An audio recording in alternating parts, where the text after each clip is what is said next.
La última vez que Elena pensó en libertad fue hace tanto tiempo que la palabra ya parecía un recuerdo de infancia, medio borroso, como el olor de un pastel saliendo del horno o el sonido ahogado de risas detrás de la puerta. Su vida, en los últimos años, se reducía a ese pedazo de tierra empapado por la lluvia, a la cabaña de madera que crujía incluso sin viento, y a la mirada pesada de Víctor, siempre llena de desconfianza, siempre lista para encontrar un motivo para pelear. Ya no era una mujer, que era una sombra, un bulto que se movía en silencio para evitar llamar la atención. Los moretones en su brazo se estaban poniendo amarillos, los de su espalda aún ardían, pero nada dolía más que la sensación de que nadie jamás sabría lo que ocurría allí. El camino más cercano era un trazo de barro resbaladizo a kilómetros de distancia, y su grito, incluso si lo intentaba, se perdería entre los truenos. Aún así, escondido en un rincón diminuto dentro de ella, había algo que no había muerto. Quizás era lo que quedaba de la Elena de antes, aquella a quien su padre le enseñó a montar a caballo, que reía sin miedo, que cantaba mientras cepillaba la cola de Orión. Orión era el último vínculo con esa vida que parecía tan lejana. Un caballo azteca negro, imponente, que heredó de su padre antes de que él partiera con el corazón débil y el alma cansada. Desde que Víctor comenzó a mostrar quién era realmente, Orión se convirtió en la única mirada que no la juzgaba, el único ser vivo que parecía entender incluso en silencio por lo que ella estaba pasando.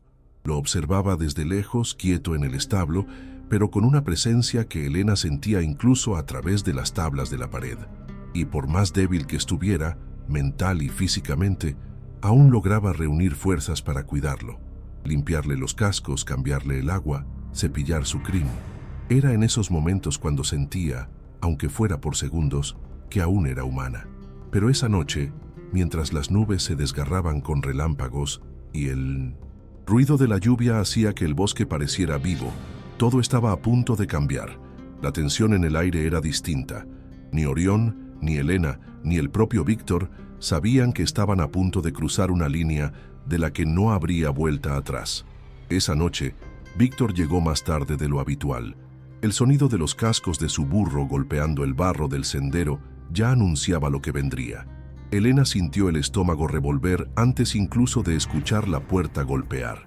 Él entró empapado, oliendo a alcohol y sudor, los ojos inyectados y la voz más gruesa de lo normal.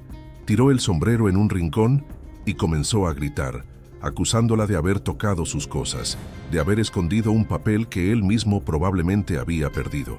Elena intentó explicar que no sabía de qué hablaba, pero antes de terminar la frase, ya había recibido el primer empujón. Cayó sobre la mesa, que cedió bajo su peso, y se cortó el brazo con una astilla. Él tomó el látigo que colgaba de la pared, el mismo que decía ser, para domar a Orión, y comenzó a enrollarlo en su mano. Pero sus ojos no miraban al caballo en ese momento, la miraban a ella. Y fue entonces cuando supo que no sería solo otra noche igual a las demás. Mientras tanto, Orión se agitaba en el establo. Algo en esa noche lo tenía inquieto. El olor de la tormenta mezclado con los gritos ahogados de humanos lo mantenía alerta. Resoplaba, rascaba el suelo con los cascos y relinchaba abajo como si llamara a Elena.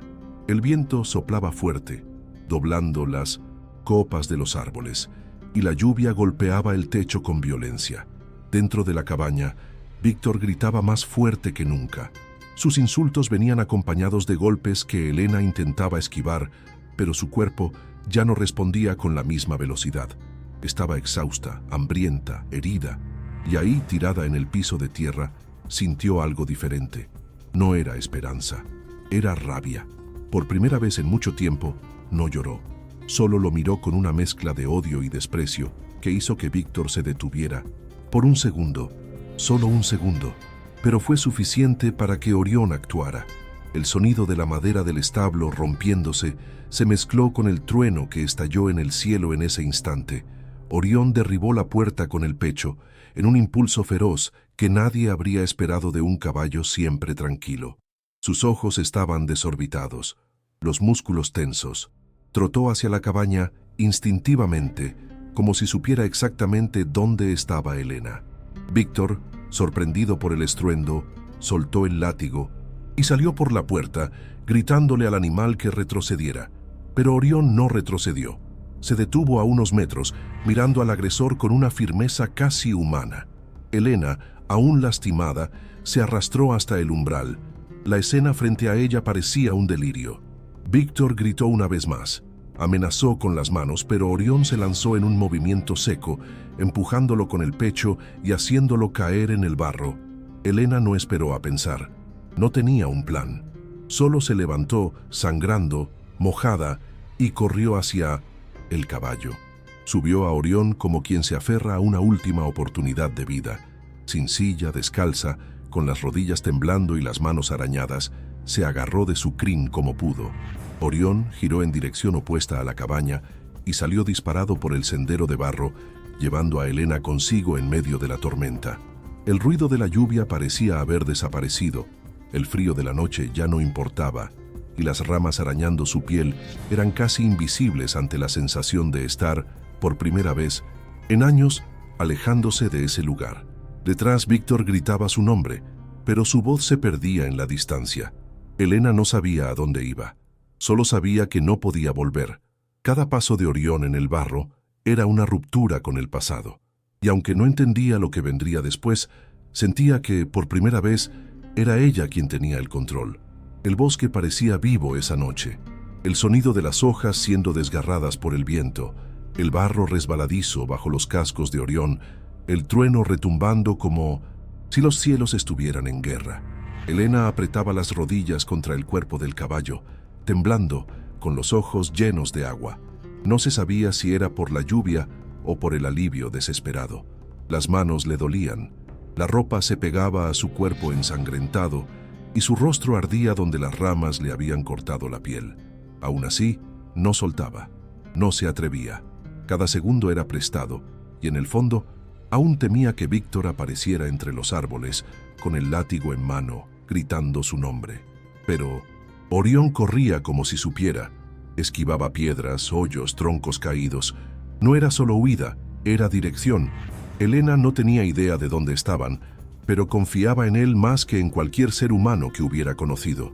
Por primera vez en muchos años, sentía que tal vez, solo tal vez, sobreviviría.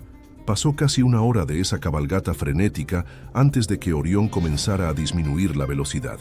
El cansancio del animal era evidente, pero seguía firme, como si supiera que aún no era hora de detenerse. Elena ya no sentía los dedos morados por el frío. El corte en su brazo se infectaba bajo la lluvia. La sangre mezclada con barro le resbalaba por los codos. Y entonces, en una curva empinada del sendero, cuando ya creía que caería de agotamiento, vio una luz tenue en la oscuridad. Un farol colgando en el porche de una casita humilde, con un techo torcido y humo saliendo de la chimenea. Orión se detuvo frente a la puerta de madera ya gastada, y antes de que ella pudiera pensar en llamar, la puerta se abrió. Una mujer mayor de rostro arrugado pero firme, ojos atentos, apareció envuelta en un chal. No dijo una palabra, solo miró a Elena de arriba a abajo, entendió todo y abrió la puerta por completo. Era Marta. Marta no era de esas personas que preguntaban antes de actuar. Vio el estado de la mujer frente a ella, sangrando, con los ojos vacíos de tanto dolor, y tomó una decisión en ese instante. Ayudó a Elena a bajarse del caballo y la llevó directamente adentro, murmurando instrucciones para sí misma. Puso agua a hervir, trajo toallas limpas y con un gesto sutil mandó a Orión al cobertizo de atrás. Elena apenas podía mantenerse en pie, pero intentó decir algo, quizás agradecer, quizás explicar, y solo logró balbucear su nombre antes de desmayarse en el suelo de madera de la sala. Marta la tomó en sus brazos como si fuera su hija y la cuidó toda la noche. Lavó sus heridas con té de hierbas, vendó los cortes, preparó un caldo caliente que ella ni sintió al pasar por su garganta. Al amanecer, Elena abrió los ojos en paz por primera vez. Estaba viva y no escuchaba la voz de Víctor.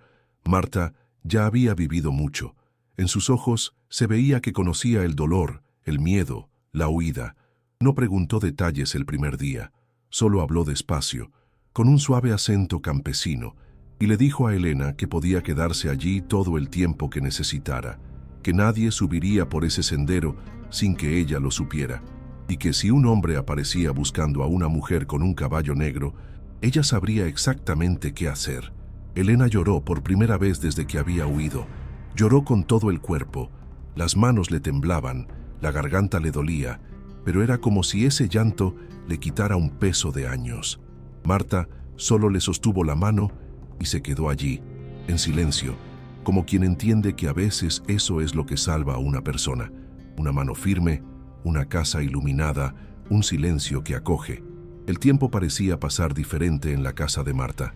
Cada día, Elena sentía cómo su cuerpo se recuperaba, aunque fuera poco a poco. El calor de la cocina, el suave sonido de la chimenea y los cuidados constantes de Marta eran todo lo que necesitaba ahora. No había prisa. Elena no quería pensar en el futuro ni en el pasado. Solo quería estar allí, entre esas paredes, lejos de todo lo que la había aprisionado. Pero su mente aún estaba llena de imágenes de Víctor, gritando, golpeando, persiguiéndola con ojos llenos de ira. Cada noche soñaba con él. A veces él la encontraba, otras no, pero siempre estaba ahí en algún lugar, como una sombra que se negaba a desaparecer. Fue Marta quien la ayudó a entender que la memoria es como una cuerda, que puede apretar el cuello si no se aprende a soltarla. Pero también le dijo que la lucha no había terminado. Víctor no dejaría de buscarla, y él, en algún momento, acabaría llegando. Fue entonces cuando Marta tuvo una idea. Sabía que Víctor no era un hombre sencillo.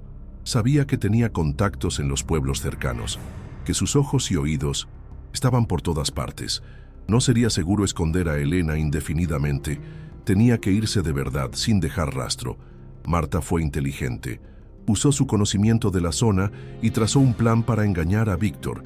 Le dijo a Elena que, en lugar de esconderse en algún lugar visible, debía moverse entre los pequeños pueblos de la región, sin quedarse más de un día en cada sitio. Y el plan comenzaba con una mentira, una historia bien contada. Marta sabía que, si había una oportunidad de escapar, debía ser cuidadosa. Y así, una mañana de otoño, llevó a Elena al camino principal, donde solía pasar un vehículo policial. Marta tenía un amigo allí, alguien en quien confiaba. Cuando el coche de la policía apareció, Marta, con rostro serio, hizo señas.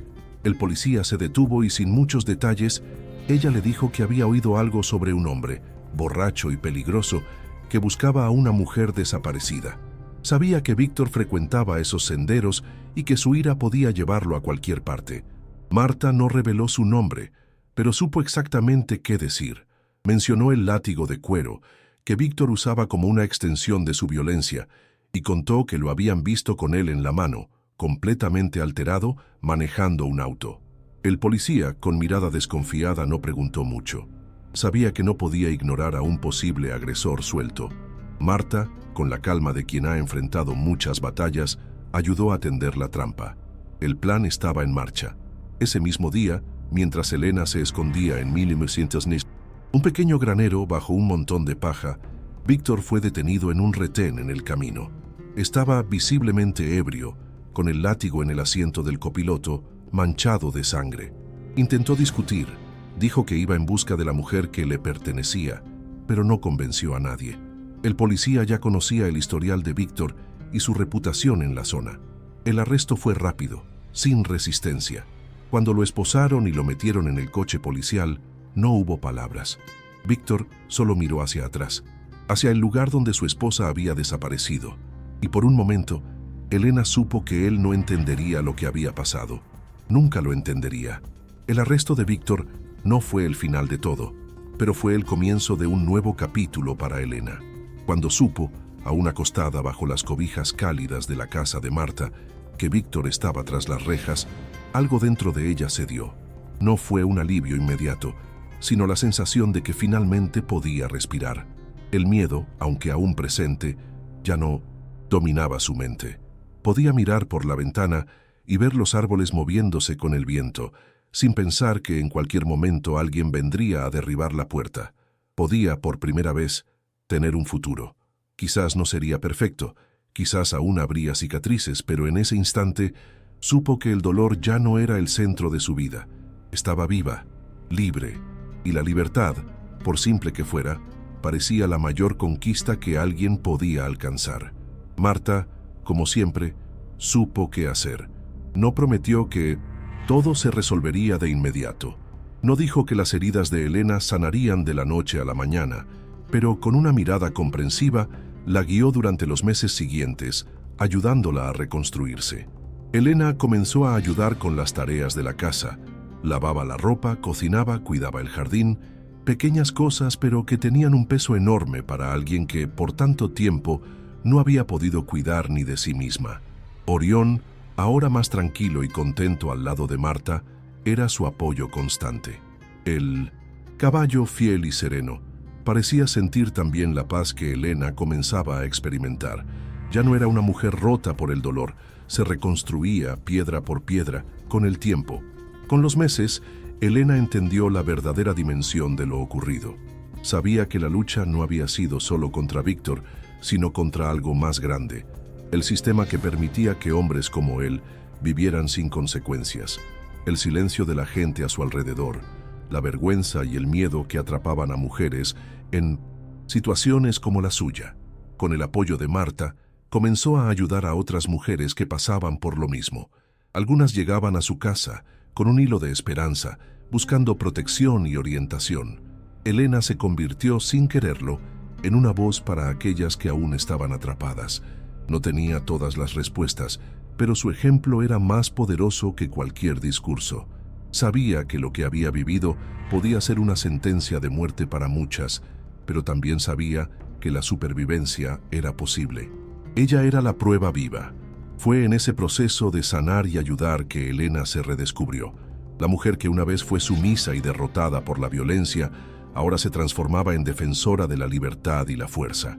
Las marcas en su cuerpo ya no eran solo cicatrices del abuso, sino símbolos de lucha y resistencia. Elena aún sentía el dolor del pasado, pero ahora sabía que no la definiría. El futuro estaba en sus manos, y a pesar de todo lo sufrido, era dueña de su historia. Comenzó a viajar con Marta a otras comunidades, hablando con mujeres, ayudando a crear redes de apoyo. De alguna manera, se había convertido en una figura central en la lucha contra la violencia doméstica en las zonas más remotas de Chiapas. Cuando llegó el verano y las flores brotaron en las montañas, Elena y Marta volvieron a la casa donde todo comenzó. Orión ahora corría libre por el bosque y pastaba en las colinas cercanas. Parecía más liviano, más tranquilo, como si supiera que su misión allí estaba cumplida. Una mañana calurosa, Elena montó al caballo por primera vez en mucho tiempo, sin dolor, sin miedo. No usaba silla, solo la confianza que había construido en sí misma. Miró al horizonte, donde las montañas se alzaban majestuosas e imponentes, como diciéndole que nada ni las peores tormentas podrían destruirla de nuevo. Y entonces, con Orión bajo ella, sonrió. El viento, que una vez susurró su dolor, ahora susurraba su libertad. Al final, todo lo que Elena vivió se transformó en algo que nunca imaginó alcanzar. Su vida ya no era una sentencia de sufrimiento, sino un testimonio de coraje. Sabía que el trauma no desaparecería por completo, pero también sabía que ya no la controlaba. Su victoria, su renacimiento, estaban en su capacidad de seguir adelante, de nunca más permitir que el miedo la definiera. No solo se reconstruía a sí misma, reconstruía el futuro, para ella y para todas las mujeres que vendrían después. Porque, en el fondo, Elena sabía que la verdadera liberación no era solo física, era sobre todo la liberación de la mente, del corazón, del alma, y eso nadie jamás podría quitárselo.